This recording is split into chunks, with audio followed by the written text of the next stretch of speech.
menjadi 3T. Apa itu 3T? 3T adalah tertinggal, terluas, dan terbelakang. Jadi pemerintah Indonesia berpikir bahwa orang-orang Papua adalah orang-orang yang terbelakang, tertinggal, lalu mereka merancang undang-undang yang bernama UP4B ini. Akan tetapi kami melihat juga bahwa atas nama mahasiswa Papua, atas nama pelajar atau mahasiswa Papua yang mengisi dalam UP4B adalah kebanyakan non-Papua. Saya juga ikut andem atau afirmasi menengah atas SMA seangkatan 2016. Jadi di sana saya melihat bahwa yang ikut dalam afirmasi atas nama siswa Papua adalah kebanyakan dari orang-orang non-Papua. Disinilah terjadi kriminalisasi di bidang pendidikan yang terutama adalah yang dinamakan afirmasi. Kenapa harus lahir UP4B? Karena pemerintah Indonesia gagal menerapkan atau implementasikan Undang-Undang Nomor 21 Tahun 2001 tentang otonomi khusus bagi Papua, karena di sana sudah menjelaskan bahwa bidang pendidikan, kesehatan, pemberdayaan perempuan, hak ulayat masyarakat Papua, bahkan partai politik lokal, dan juga lambang-lambang bangsa atau bendera dan lain sebagainya.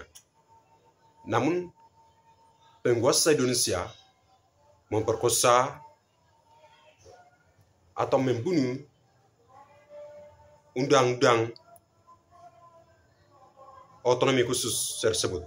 Kemudian mereka buru-buru atau tergesa-gesa merancang dan menciptakan undang-undang yang bernama UP4B. Jadi pemerintah Indonesia melakukan usaha-usaha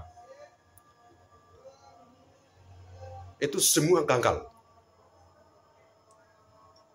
Dan kami melihat juga bahwa dalam afirmasi, baik Anda maupun adik, atau di SMA maupun perguruan tinggi, ini seakan-akan kami mahasiswa Papua ini kriminal atau manusia yang berbeda dari kawan-kawan lainnya. Artinya kawan-kawan Indonesia. Sehingga kami ini selalu diawasi, dikontrol, dilindungi oleh pihak-pihak kampus. Saya semua alami hal itu. Kemudian tahun 2019, saya masuk dunia kampus. Hal yang sama pula, bahkan dosen-dosen sering melarang membicarakan soal tentang Papua, baik perampasan tanah, pembunuhan, pembantaian, sejarah Papua, dan pelanggaran-pelanggaran HAM yang dilakukan oleh pemerintah Indonesia melalui TNI Polri. Bahkan tahun kemarin itu salah satu dosen mengatakan bahwa saya tidak memberikan ruangan atau pembebas kesempatan kepada separatis. Ini kan dosen-dosen yang tidak profesional, tidak terdidik. Kemudian kami juga melihat bahwa dosen-dosen ini kerjasama dengan pihak kepolisian. Bahkan pihak kepolisian, dalam hal ini Polda NTB, bulan kemarin mereka masuk dalam kampus, ketemu dengan rektor, bertiga kemahasiswaan, kemudian mereka ambil identitas saya. Identitas seseorang adalah privasi. Jadi ini mereka melakukan pelanggaran-pelanggaran hak asasi orang lain dengan sewenang-wenang, semaunya mereka, mengambil identitas orang lain, nama-nama orang lain. Jadi nama saya, identitas saya diselanjangi oleh rektorat. Jadi kami mau sampaikan kepada kawan-kawan ADEM maupun afirmasi yang ada di pulau kolonial Indonesia, ini kami bukan dididik, kami bukan diajarkan ilmu-ilmu yang benar,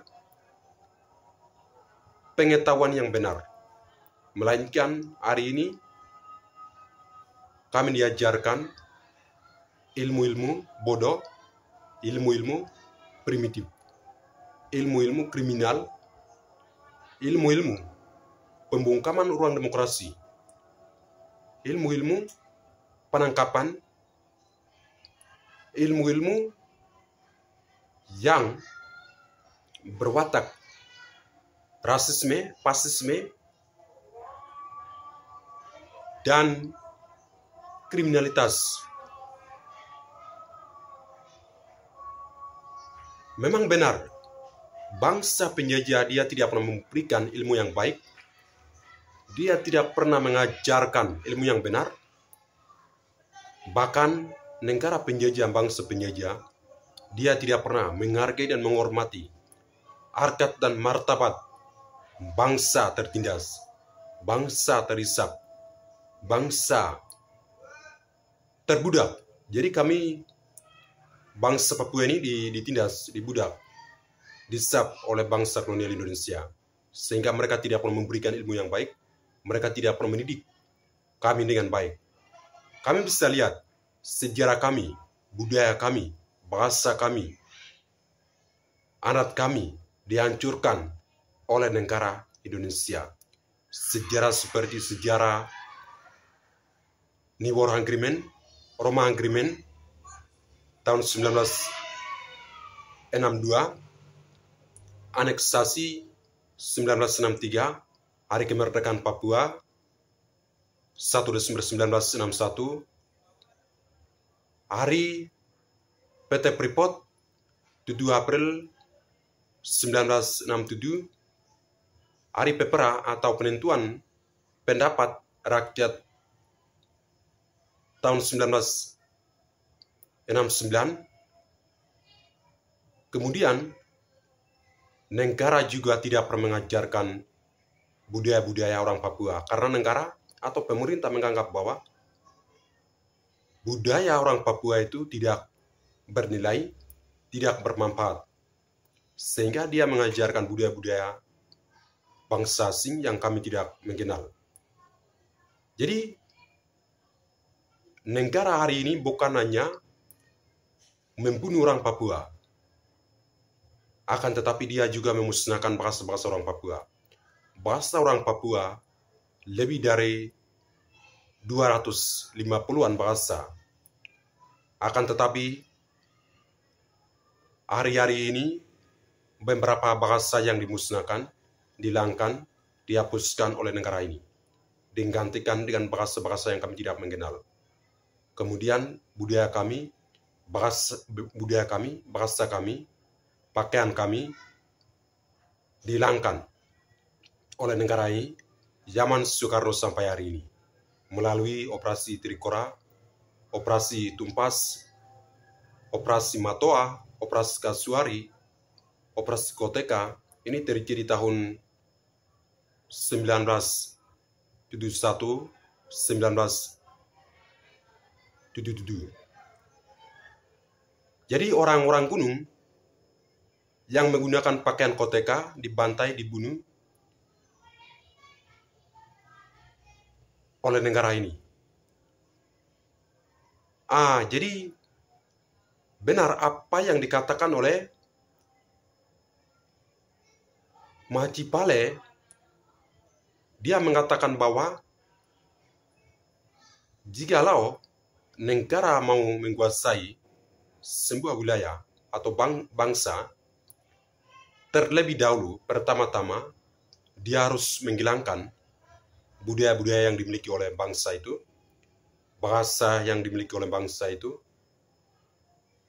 supaya gampang untuk menghabiskan orang-orangnya, karena budaya, bahasa adalah kekuatan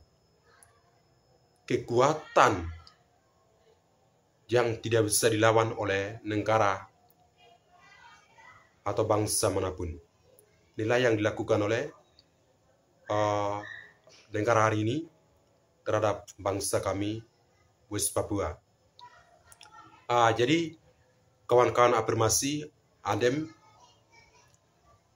jangan pernah takut untuk membicarakan kebenaran, baik di kampus-kampus, di sekolah-sekolah, dan dimanapun kawan-kawan berada.